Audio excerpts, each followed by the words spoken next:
So, hello fellow banknote collectors.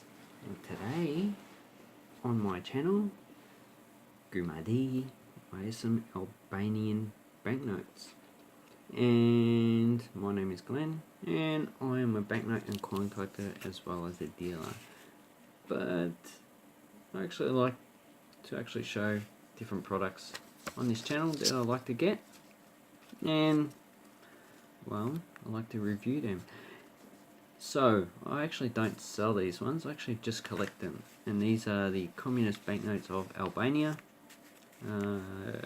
The ones that I have here are actually quite common, so 1, 3, 5, 10 and 50 league.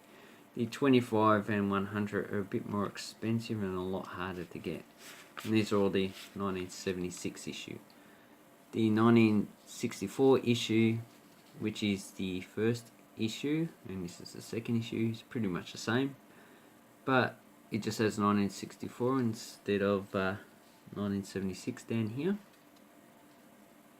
and I presume that the size is pretty much the same because they had the same value. And these are all quite interesting. So these are a bit different than them communist ones. Well, on the front they actually do have communist themes. So this one is agricultural woman and looks like an engineer or a mechanic because he's got a tool in his pocket.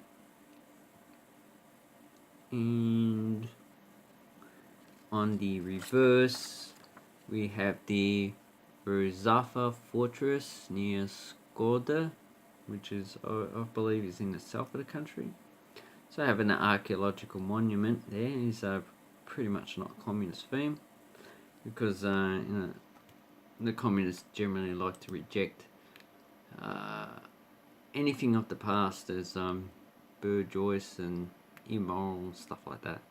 And here we have the watermark, so it has a star and it has something else, but I'm not sure what it is. If you know what the watermark is, please leave a comment down below. Also subscribe to my channel so I can show you more awesome banknotes and coins.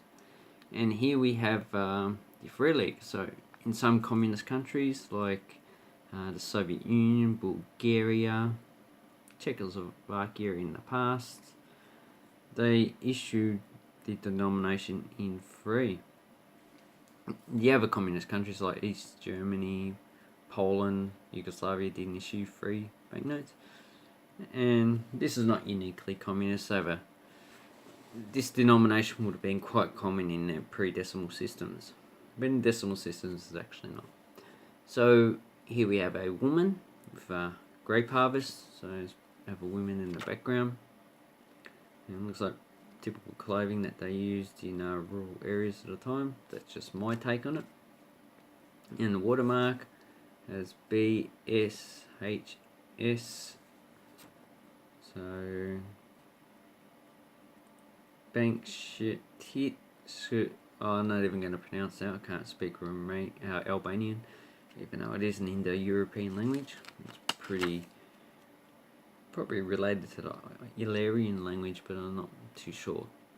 Okay, there's a Saranda, so it's a port city, and there's some ships there taken off.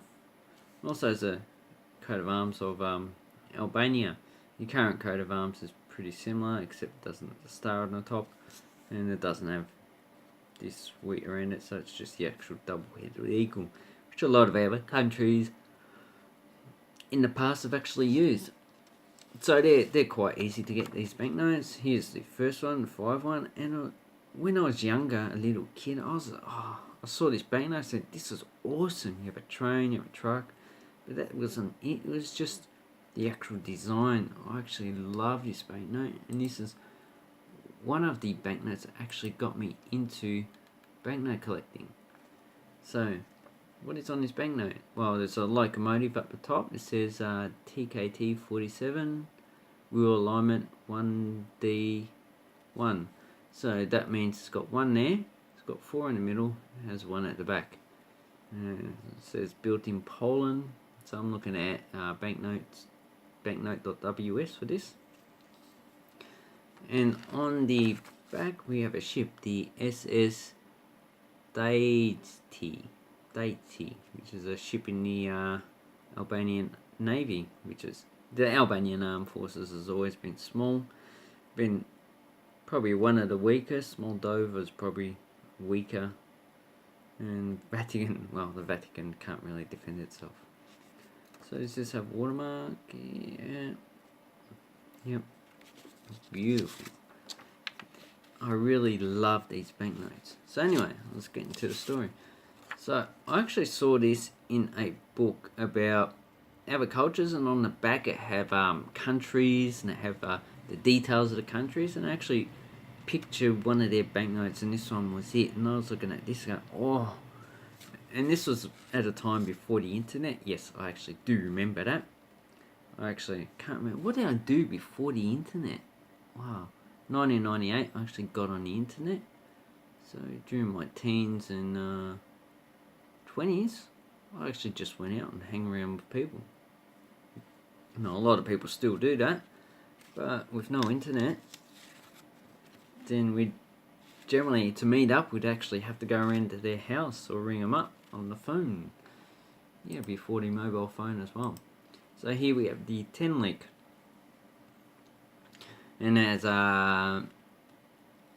cotton spinning machinery, so this is where the cotton is actually spun on. It's actually come across there.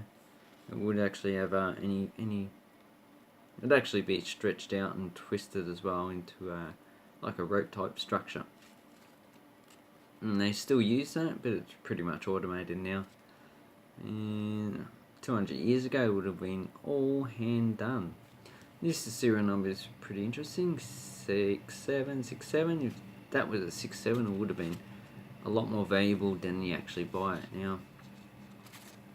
And on the back, portrait of name Frushery. So that's that portrait there. Not too sure who actually he is. Actually, as people, looks like he might be the People's Palace or something. Oh, and this guy, named Frushery, is actually a poet and the national poet of Albania that advocated for Albanian independence.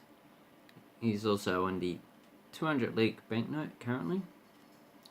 And I'm not too sure what this building is background. So it has a hammer and sickle there, so communist effigy.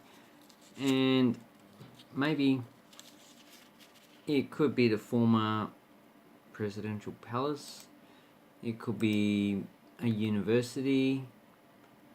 But I'm not too sure. Because it dressed formally, maybe it was some type of business school. You have traditional Albanian clothing in the background that they would have worn in the 17th, 1800s.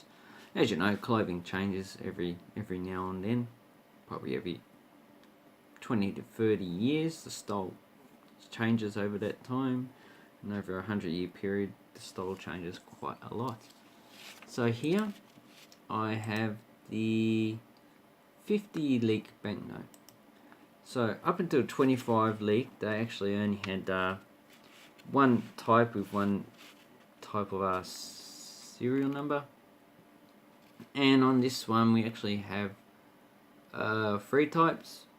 So this is the first type without sharifs. So sharifs are just like lines underneath, like the H is 4 lines. 2 down the bottom, 2 up the top. They're pretty much sharifs. Do the other banknotes have sharifs? No, they don't. Is there any banknotes that I have that have sharifs? Let me have a look. No, I don't actually have any here that actually have sharifs on it.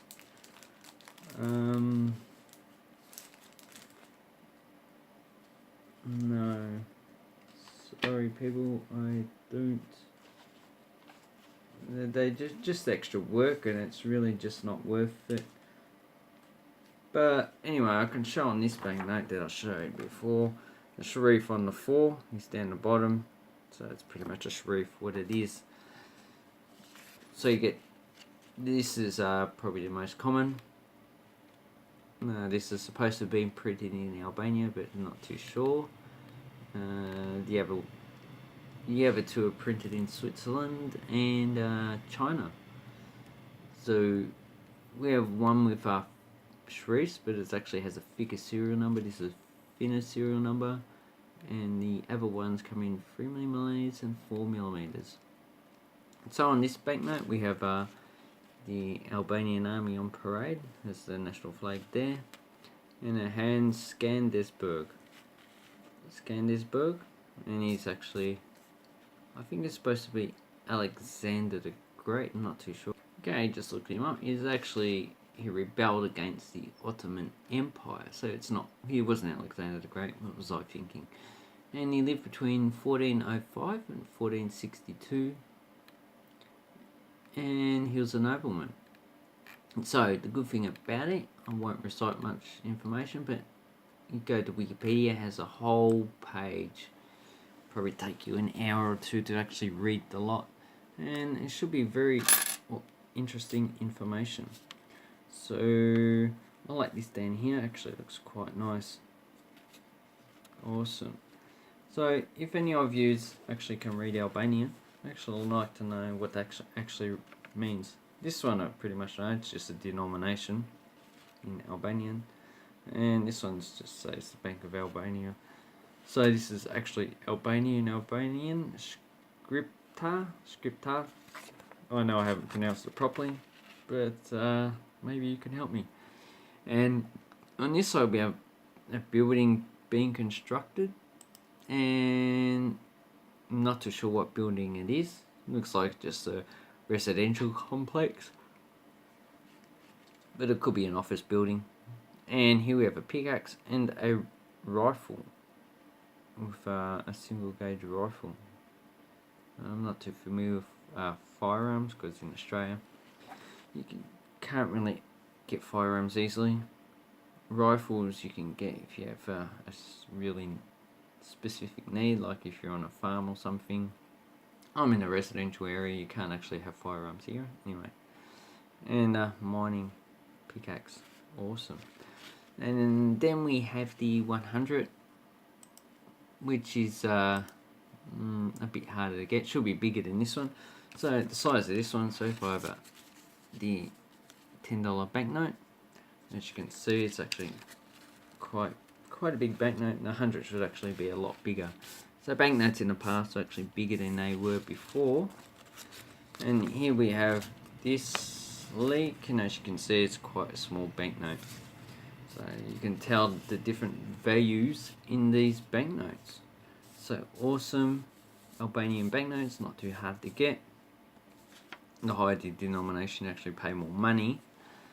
So the 1 and 3 can probably get for under $5. The 5 and 10 probably $10 to $15 each, and the 50 probably about 20. The 25 and the 100 you're probably paying over $20. So anyway, I'd like to say thank you very much for watching my video.